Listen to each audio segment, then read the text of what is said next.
Entonces, vamos a hablar de evaluación y sobre todo la evaluación formativa, que es el enfoque que el currículo nacional ha asumido, ¿cierto?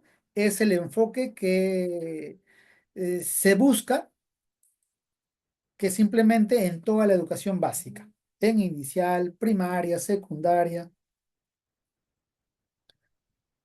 ¿Cómo se evalúa? ¿Qué aspectos hay que tener en cuenta para evaluar?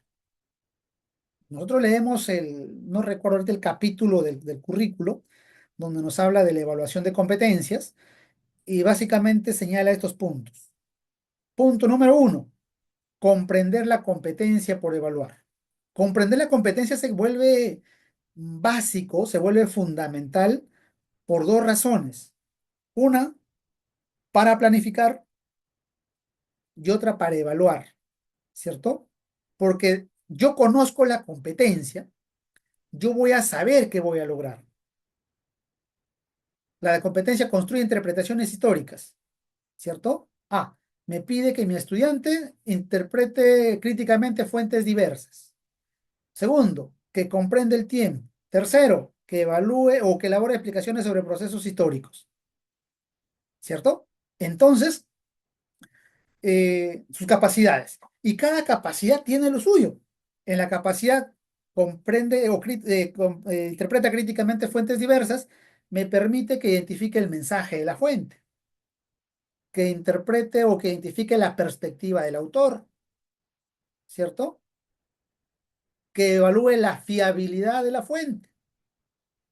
Esas cositas tengo que ir trabajando con mi estudiante, que él sepa identificar la validez de una fuente, la fiabilidad de una fuente, que sepa identificar la perspectiva del autor, el mensaje de la fuente. Sí, pues cuando interprete el mensaje, ya lo que es, va a asumir una postura frente a la información de esa fuente. Y otros aspectos que de repente ahorita se me van de la mente, pero miren, ahí nomás tenemos tres aspectos para una capacidad. Voy a trabajar los tres en una sola clase, si me es posible, sí, pero de repente voy dando prioridad, ¿no? Hoy quiero que mi estudiante interprete la perspectiva del autor.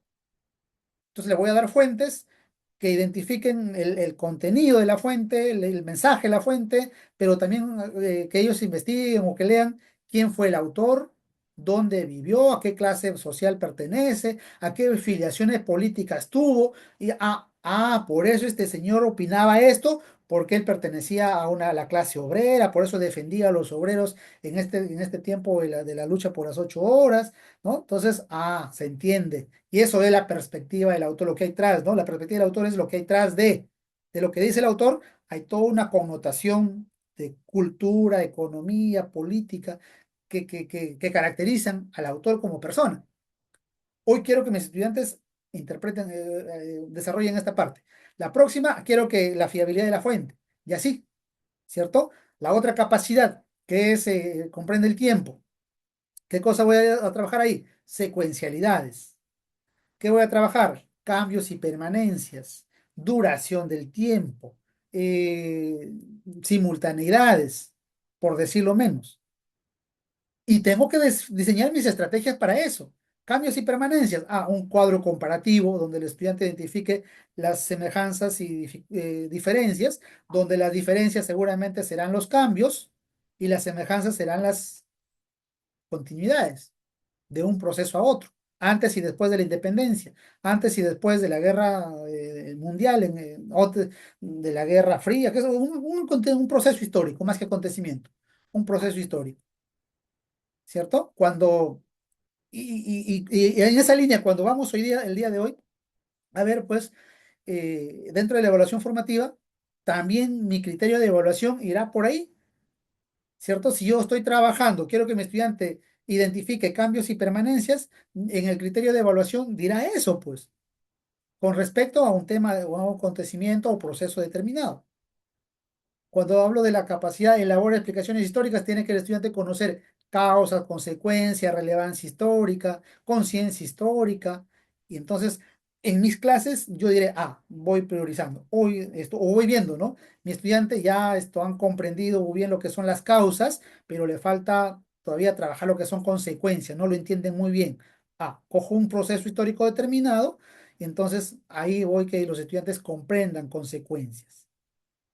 y no se trata de desarrollar el tema, el texto de sociales o de historia y geografía de manera secuencial, porque esto tiene que aprender en tal grado. No, sino que con esos temas que ellos aprendan a identificar cambio, permanencias, causas, consecuencias, cuál fue la relevancia histórica de ese acontecimiento, pero para eso el maestro tiene que estar fuerte en este punto número uno. Y cuando conozca, repito, va a planificar de manera dosificada, va a diseñar sus estrategias de manera pertinente y tercero, va a formular sus criterios en esa línea. Si yo planifiqué perspectiva del autor en la capacidad, comprende o interpreta críticamente fuentes diversas, diseñaré una estrategia para que el estudiante comprenda la perspectiva del autor y el criterio de evaluación apuntará a ver qué tanto el estudiante explica la perspectiva del autor o ha identificado la perspectiva del autor de esas fuentes. Va a ir en esa línea. Por eso es que es básico. Yo ya en diferentes espacios virtuales, presenciales, con especialistas del MINEO, con especialistas de la región donde trabajo, con los docentes que trabajo en mi jurisdicción, con los maestros que hemos estado en nombramiento, preparándonos para nombramiento, ascenso, seguramente me han escuchado repetir esto de manera de disco rayado, pero es que ese es el punto neurálgico y ahí hay que apuntarle. Hay que autocapacitarnos, hay que ver por ahí, leer el currículo, el programa curricular, qué pide cada una de estas capacidades. Y entonces cuando comprenda eso, voy a ir al aula y voy a desarrollar cosas diferentes. ¿Ya? Segundo punto, analizar el estándar del ciclo, el estándar de aprendizaje. ¿Qué me pide? Recuerden que el estándar es la competencia graduada. Hasta aquí. ¿Qué debe haber aprendido el estudiante? ¿Cierto? Hasta el ciclo siguiente. Va graduado. Y eso vamos a ver más adelante en ejercicio. Seguramente ya algunos de ustedes han revisado el material, donde hemos puesto algunos ejemplos de cómo hemos ido identificando ahí la gradualidad del estándar. Un momentito, por favor.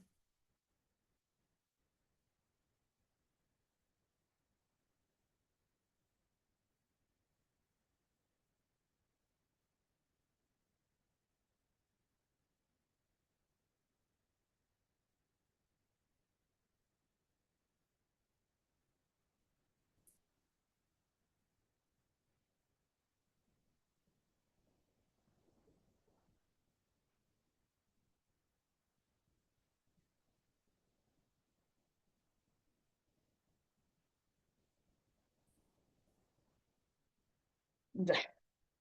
Sí, nuevamente la disculpa del caso, por favor. Las primeras clases, un poquito la dificultad de los maestros para ingresar, ¿ya? Suele pasar en las primeras clases, no va a pasar en las siguientes.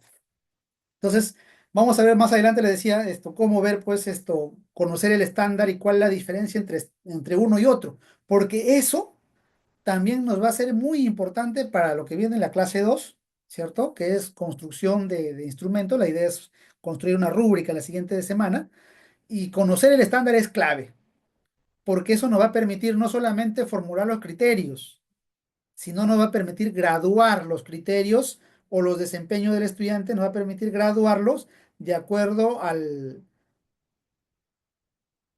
de acuerdo a cómo se llama, al nivel de logro, ¿no? Nos va a permitir los descriptores, graduar los descriptores, ¿ya? Seguimos. Seleccionar y diseñar situaciones significativas. El currículo en su capítulo de orientaciones para el desarrollo de competencias nos pide, ¿cómo se llama? Nos dice partir de situaciones significativas. Y eso no es digamos, un ente decorativo. Eso es clave en la práctica pedagógica porque nos va a permitir situar el aprendizaje. Lo que vamos a hacer es que al estudiante le va a hacer esto motivador, porque vamos a llevarlo a una situación que él conoce, que a él es familiar, que le siente que les está afectando y que por lo tanto es necesario hacer algo para cambiar esa realidad. Entonces, la situación significativa no es describir una problemática que lo podemos ver en la noticia, que el estudiante lo está viviendo en las redes sociales, etcétera, etcétera, no es describirle, sino es a partir de esas situaciones que le llamamos situaciones relevantes o socialmente relevantes, el docente pueda construir una situación que al estudiante le invite, le lleve, que sea esa mecha, esa pólvora que incendie las ganas por aprender, pues, ¿sí? Otro aspecto, punto 4, utilizar criterios de evaluación para construir instrumentos, obviamente, de evaluación, ¿cierto? Yo no le puedo pedir al estudiante, hágame esto y bueno, yo lo califico como quiero. Temprano le compartía la idea y voy a hacer lo mismo ahora. Mire, este año los maestros que han postulado a nombramiento, y seguramente algunos están aquí en sala, a diferencia de años anteriores, aunque ya el anterior ya algo notaba así a ver, ¿cierto? Esta vez ha sido mucho más específico la rúbrica de evaluación para la entrevista personal. Ahí les ha detallado, ¿cierto? ¿Qué tienen que responder en manera general, obviamente, qué aspecto, no qué tiene que decir, ojo, lo que tiene que decir ya es de manera personal, pero qué aspecto tenía que mencionar en cada partecita, ¿no? Para que tenga 4 puntos, para que tenga 3, para que tenga 2. Si ha dicho esto, 1 punto. Si ha dicho esto, 2. Si ha dicho 4. Entonces ya cada uno conociendo esos criterios se ha preparado. Le pedían qué piensa del trabajo en equipo, o si que, entonces, ¿qué hacía el docente? A partir de su experiencia, recordaba una vez que ha trabajado, ha tenido experiencia de trabajo en equipo, de qué le sirvió esto, entonces ya le ha puesto lo suyo, ¿no? Pero conocía qué le iban a preguntar. Lo mismo me pasó cuando postulaba estos concurso de designaciones, ya uno iba más o menos como que adecuaba a lo que nos pedían, adecuaba su respuesta. Y que no es lo mismo agarrar y vender las respuestas, ¿eh? Que uno sí se da cuenta, como comité se da cuenta que este está diciendo preguntas o está respondiendo cosas que no lo siente, que no lo ha vivido.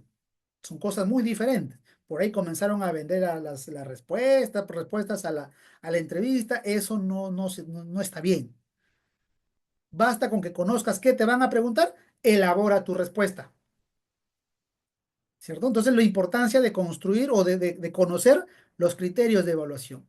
Ayer pasaba una entrevista personal donde los criterios eran desconocidos, una tensión porque no sabes qué te van a preguntar, esa tensión hace que de repente titubees en tus respuestas y no es lo mismo, pues una entrevista personal conociendo los criterios y otra sin conocer. Eso mismo lo trasladamos a la experiencia de los estudiantes. Eso mismo lo trasladamos a la experiencia de los estudiantes y vamos a darnos cuenta que una es con guitarra, como se dice, y otra con cajón, es decir, una eh, conociendo los instrumentos y otra sin conocer. Cuando conoce, el estudiante mismo se va regulando y hasta puede preguntar al profesor, profesor, me falta esto, me falta incorporar esto, lo otro, porque el criterio lo dice, pero no lo entiendo. Ayúdenme, ¿cierto? Y para eso es importante el punto 5 cuando dice comunicar a los estudiantes en lo que van a hacer y cómo van a ser evaluados. Ustedes van a presentarme un ensayo al final de la unidad, pero que tenga estas características, ¿cierto? 6, valorar el desempeño en función a lo que ha hecho el estudiante, ¿cierto? Pero a partir del análisis de la evidencia. Es decir, leer, observar lo que está, de repente es una dramatización, observar lo que el estudiante está representando, si es un ensayo, leer lo que ha escrito para poder valorar esa evidencia, pero a la luz de los criterios de evaluación y si hay dificultades, poder retroalimentar. Esos son los puntos a tener en cuenta dentro del proceso de la evaluación formativa.